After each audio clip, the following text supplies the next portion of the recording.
भारत और कनाडा के रिश्ते चाहे डिप्लोमेटिक स्तर पर कितने भी उलझ गए हों, दोनों देशों के बीच खटास चाहे जितनी बड़ी हो, लेकिन कोई नहीं मानेगा कि आज भी कनाडा भारतीय नागरिकों को अपनी नागरिकता देने के नंबर पर अव्वल यानी सबसे आगे है।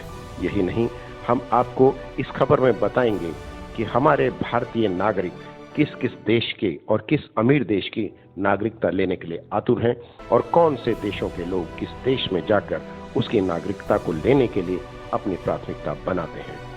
हम आपको बताएंगे कि आखिर भारत के साथ कौन से देशों के ऐसे नागरिक हैं जो कुछ अमीर ही नहीं बल्कि दूसरे देशों की नागरिकता लेने के लिए भी जद्दोजहद में लगे हैं, और सबसे आगे जिस देश का नंबर आता है उसमें भारत एक नंबर माना जा रहा है। मैं रामकिशोर पारचा, नई दिल्ली से डिफ न्यूज के लिए, और आप देख रहे हैं दिल्ली इंटरनेशनल फिल्म फेस्टिवल का अपना न्यूज चैनल डिफ न्यूज। भारत और कनाडा के बीच भले ही राजनयिक गतिरोध चल रहा हो, लेकिन बात जब विदेशी नागरिकता लेने की हो तो हालात बिल्कुल उल्टे हैं। बाहर के देशों की नागरिकता हासिल करने के लिए भारतीय सबसे आगे हैं। साथ ही अमीर देशों के समूह OECD यानी organisation for economic cooperation and development के प्रवास के मामले में भी भारतीय सबसे आगे बने हुए हैं। भारतीयों की पहली पसंद अमेरिकी नागरिकता लेना है, लेकिन इस बीच कनाडा ने विदेशियों को नागरिकता देने में सबसे ज्यादा तेजी दिखाई है।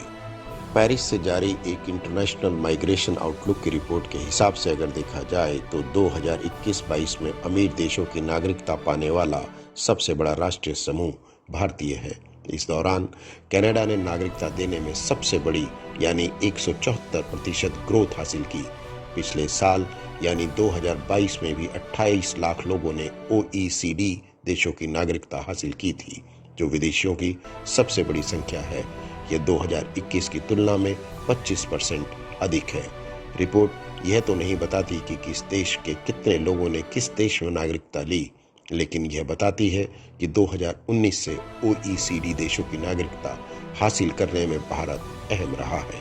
अपने देश की नागरिकता देने में सबसे आगे अमेरिका रहा है। साल 2021 में करीब 13 लाख भारतीयों ने OECD सदस्य देशों की नागरिकता हासिल की। साल 2019 में यह आंकड़ा करीब 1.5 लाख था। चीन 2021 में इस दौड़ में 5वें स्थान पर आया। तब 57,000 चीनियों ने OECD की सदस्यता हासिल की और नागरिकता ले ली। OECD में करीब 38 देश शामिल हैं। आइए अब आपको बताते हैं कि कितने भारतीयों ने हमारी नागरिकता छोड़ दी है। विदेश मंत्रालय की मानी जाए तो जनवरी 2018 और जून 2023 के बीच नागरिकता छोड़ने वाले 1.6 लाख या लगभग 20% भारतीयों ने कनाडा को अपनी नागरिकता के लिए चुना। अमेरिका इस सूची में सबसे टॉप पर है। ऑस्ट्रेलिया और यूनाइटेड किंगडम यानी ब्रिटेन तीसरे और चौथे स्थान पर है। इस समय सीमा में कुल 8.4 लाख भारतीयों ने नागरिकता को छोड़ दिया है। यह भी गौरतलब है कि आखिर हमारे भारतीय विदेशी क्यों जा रहे हैं।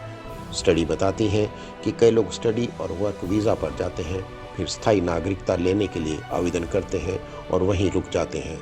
टूरिज्म के हिसाब से देखा जाए तो अमेरिका, कनाडा जैसे देशों की नागरिकता होने पर कई देशों में बिना वीजा अब यात्रा की सुविधा उपलब्ध है। काम के मामले को देखा जाए तो कई देशों में काम का अधिकार भी एक वजह है। कई लोग इसका फायदा शुरू से ही उठाते रहे हैं। आइए अब आपको बताते हैं कि OECD देशों की नागरिकता में कौन सबसे आगे है। आंकड़ों के हिसाब से देखें तो OECD देशों की नागरिकता में जो देश सबसे टॉप पर हैं उनमें भारत पहले 1,32,795 और अब 1,55,799 के स्थान पर सबसे ऊपर है। मैक्सिको में 1,18,058 और अब 1,28,826 लोगों ने नागरिकता ली है। इसी तरह सीरिया में सबसे कम आंकड़ा गिना गया है। पहले 1,03,736 का आंकड़ा था, लेकिन अब 40,956 पर आकर टिक गया है। आइए अब आपको बताते हैं कि जिन देशों में भारतीयों ने नागरिकता ली है उनके आंकड़े क्या हैं। इस लिस्ट में अमेरिका सबसे ऊपर है, जहां पिछले दिनों 56,000 लोगों ने नागरिकता ली, लेकिन अब उसका आंकड़ा बढ़कर 63,500 हो गया है। इसके बाद ऑस्ट्रेलिया का नंबर आता है, जहां 24,000 की जगह अब आंकड़ा 500 है और उसके बाद कनाडा का नंबर है जहां 21,000 से बढ़कर आंकड़ा अब 31,300 हो गया है। ये आंकड़े सिर्फ 2019 से लेकर 21 के बीच के हैं, लेकिन गौर से देखा जाए तो आने वाले वक्त में ये आंकड़े अभी और बढ़ेंगे। मैं रामकिशोर पारचा, नई दिल्ली से डिफ न्यूज़ के लिए, और आप देख रहे हैं दिल्ली इंटरनेशनल फिल्म फेस्टिवल का अपना न्यूज़ चैनल डिफ न्यूज़।